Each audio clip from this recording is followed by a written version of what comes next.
The only thing with you is you're a bit too weedy and you're a terror for the drink and you have doubts about Catholicism. Apart from that, you're a fine priest. Playwright Martin McDonagh is here. In the last 5 years, he has emerged as one of Britain's most acclaimed playwrights. 2 years ago, he matched Shakespeare's record when 4 of his plays ran concurrently on London's West End. Last season, his first Broadway play, The Beauty Queen of Leenane, was nominated for 6 Tony Awards, including Best Play. His most recent production, The Lonesome West, opened on Broadway last month, and here is a clip. The fella of Alias Smith and Jones. It's the fella of Alias Smith and Jones in hell. He is. Father Welsh was telling. The blonde one? No, the other one. Oh, he was good, the other one. He was the best one. Ah, sure. It's always the best ones go to hell. Me, probably straight to heaven I'll go, even though I blew the head off poor Dad. So long as I go confessing to it anyways. But that's the good thing about being Catholic. You can shoot your dad in the head and it doesn't even matter at all. Well, it matters a little bit. Welcome to the broadcast. It's great to have you here. Thank We're you, looking John. at this clip, and you and I both said, you know, what I was saying, how great it is to be able to put words in actors' mouths, and you said it's even better to have an actor take it to another place. Yeah, and it kind of makes you a little bit humble too, because if you think you're the bee's knees, and they go and prove that without them you're nothing really. That was a great lesson for me, especially with Lonesome West. These are the original cast from like about 2 years ago in Ireland, and so we've been like through thick and thin and good times and bad times with this play. And like even in rehearsals, I learned so much from each of the actors that took the play onto a whole new level for me. Is it an easy answer as to why everything you seem to write is about rural Ireland? No, well, pretty easy. It's just the first stories that, not so much as I just happened to choose these as the first stories I kind of tried to write. Or these were the first ones that actually seemed to work well for me, because I was trying to write stuff. I'm from London, so right. And I grew up there, but my parents are both Irish. So I know London more than I do rural Ireland, but... Then why not set it in London? I mean, what caused you to set it in rural Ireland? I felt the plays I was writing in London were just too close to home, and if you're writing something that's too true, or you feel is not too true, but too based upon your own life or what's happening around you, the possibilities for story and where a story can go can be lost. So displacing it just a little bit to a place I did know somewhat, and I've gotten to know a lot more in the last few years. It just helped let stories evolve and let the characters go to a place that they wouldn't have done if I kept them in London. In a sense, but what you're saying is if you'd kept it in London, you would have been, in a sense, hemmed in by reality, because you might not have given as much freedom to the characters because you knew too much. Yeah. I mean, I don't think I could have set a play like this about two kind of sparring brothers and the Catholic priest who tries to kind of save their souls. I mean, especially just the Catholic sense is much more pressing and urgent in an Irish context and in a rural Irish context too. In London, there isn't too much of that, you know.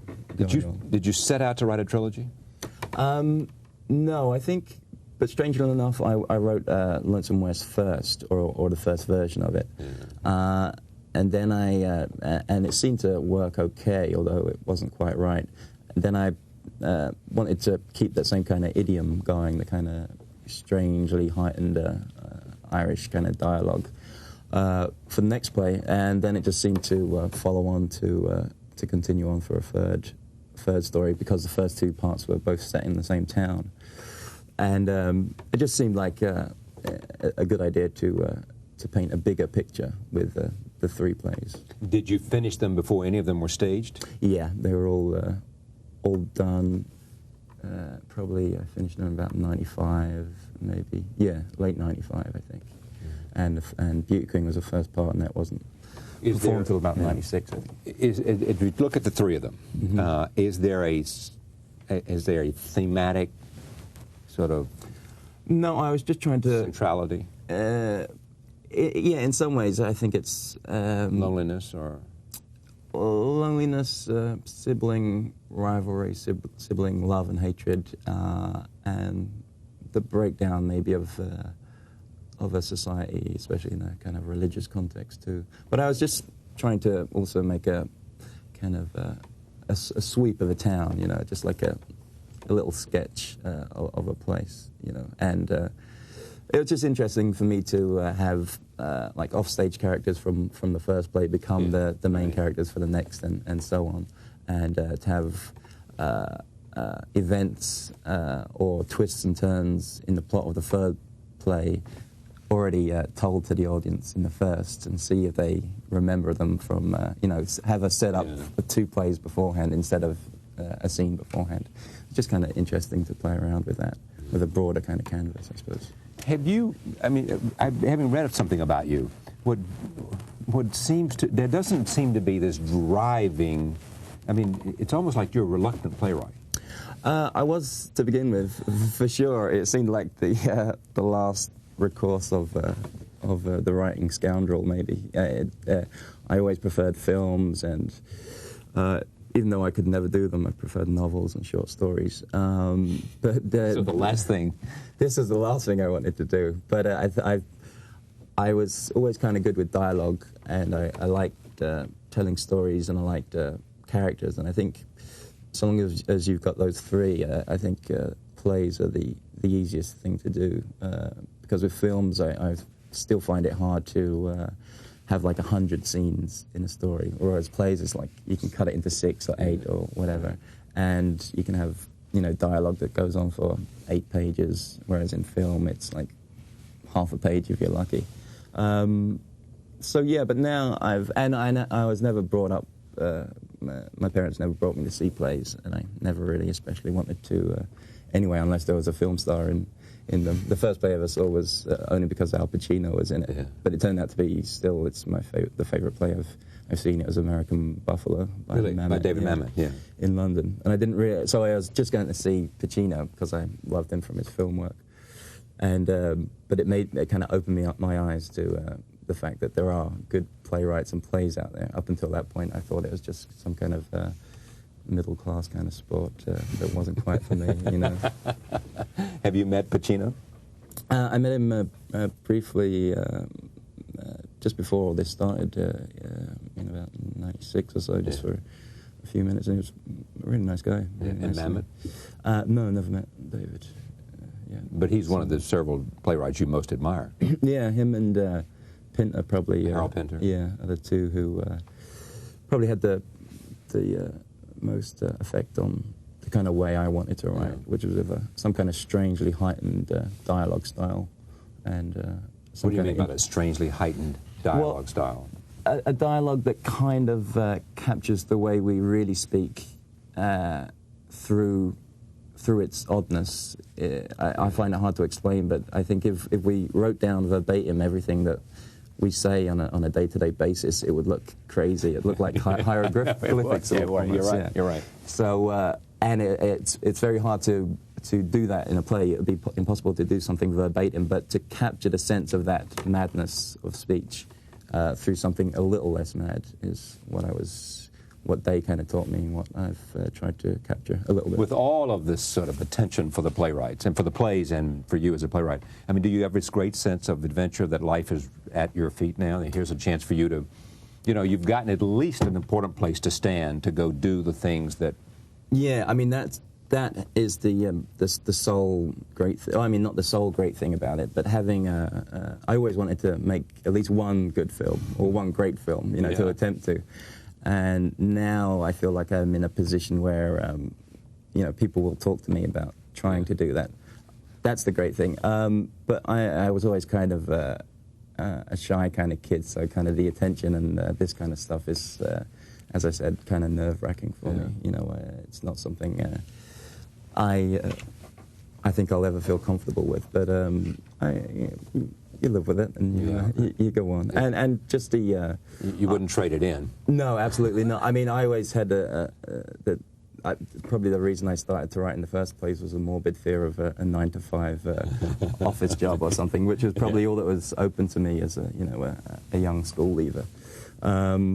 Or just unemployment for ages. I was unemployed for like 3 or 5 years. What did you do? Write. Read and write, you know. And how did you survive? Just welfare kind of stuff, and took jobs in between, you know, to get the state off my back. But it's pretty, I mean, it kind of paid off for me, you know, and I'm paying them back in taxes now, so for everything I stole from the state over the last 20 years. So whatever risk they took with you is paid off? Yeah, I think so. I think it was a kind of a mutually beneficial kind of deal. Did you always have confidence, though? Was there always part of your makeup that was an element? I mean, of sense that I'm going to do this, and I can make it, and I can write, and I know it's good. I might not find whatever. No, but not at the start. But I kept trying and trying, and I don't know what kept me going in those dark days. But it just, I think, each time I wrote something, and it seemed to get better, or I seemed to realize the mistakes of the first one or the previous one, I realized something good was happening, I guess. And it took me like maybe 2 or 3 years of writing real trash, terrible, you know, just awful stuff before I started getting to a place where I felt comfortable and good about the stuff I was writing. Yeah, was that what some novelists will tell me is like finding your voice? It was finding one voice, but I hope I'll have lots of others, yeah. But it was that, and just going back to the confidence thing, I think once you do get to a place where you've realized how crap your stuff was, and how better it's gotten, and how much better it is than most of the crap that's around that is getting put on stage or TV or wherever else. That kind of bred a confidence in me, maybe, to realize that this is good and someday it will be recognized, maybe. I just didn't realize it would be recognized so quickly. Are you going to write another play? Yeah, I mean, I've got like a backlog of 4 that still haven't been. It was through the period when I was writing quite quickly. And, prolific. Yeah. You have 4 that have not yet been produced anywhere. Yeah, but one of them isn't very good. So that was my very next question. I mean, of the 4, of the other 3, one's not so good. Well, yeah, one of them I might turn into a film because it has different elements. It's better suited for film. It could be, yeah. And the other 3, are they as good as Lonesome West, or are they as good as Lenine? I think one is better. Better? Yeah, I think so. But it's but better in my terms. It's kind of captures more of what I was trying to capture in theatre in the first place. You came closer to achieving your goal. Yeah, and I think so. It might not be better in critical terms or whatever else, but for me personally, I think there is one. Although I reread it a couple of months ago and it wasn't so. Wasn't it good? Is that, you know, when you've written something like a couple of years ago and then you reread it and all this time you've been thinking this is great. Yeah. And then you. Then you look at it a year later and you say, what was I thinking about? Yeah. Politely, I think it'll need a rewrite. But no, I think of the ones that I think Lonesome is also the closest. It's kind of a kindred spirit to that one too. It's kind of what I was trying to achieve. Kindred spirit in the sense that I feel like I've achieved on stage what I set out to, what I would like to go to see as an audience member. Is it also set in Ireland? Yeah, that one is set on one of the Aran Islands, just off the coast of Galway. But I've got a couple that I've got one that's set in Coney Island too. Coney Island? Yeah, so maybe that'll be done over here at some point. But I think I'd rather come in quietly with that one. Maybe. So you'll start in London, or what do you mean, maybe even here. I mean, maybe give it a false name and see if somebody accepts it as an American. Don't write it under your own name. Come in with a pseudonym? Possibly, but it might be hard to get away with it. I don't think you're going to do that. But it'd be an interesting game to play, I think. Those who say that Lonesome West takes too much from Beauty Queen of Lenane, you say what? Shut up.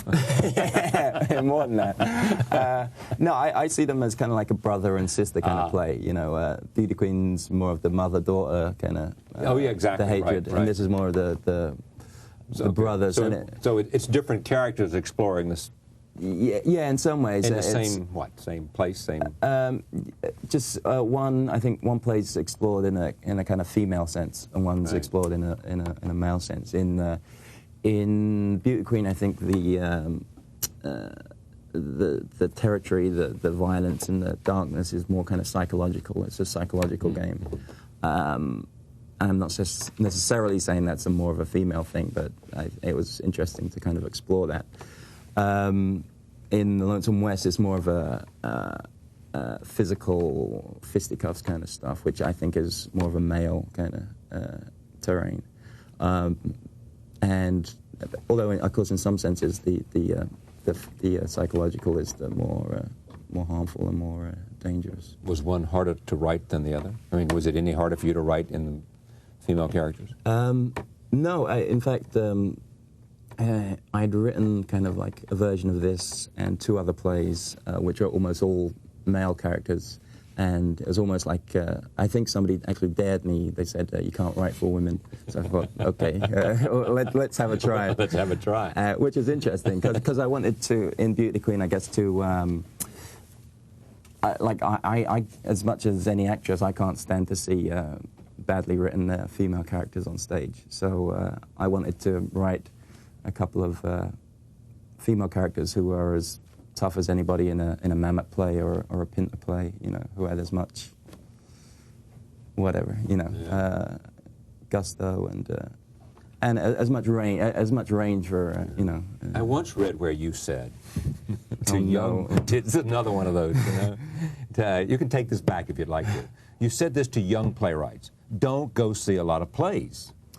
Not young playwrights, young potential playwrights. Yeah. Don't go see a lot of plays. Go do something else. Yeah, go live, I guess. Yeah, go live, right. Go get a life. Yeah, get a life. But more than that, it was don't listen to anybody who tells you how to write a play, would be more my advice. Don't listen to any advice at all, because, as you said before, it's not knowing how to do something is going to help you achieve something much more interesting than learning the rules and following them, I guess. You know. It's great to have you here. Oh, thanks for having me, Charlie. Come back anytime. Pleasure. Thank you. Martin McDonagh, The Lonesome West opened on Broadway April 27th.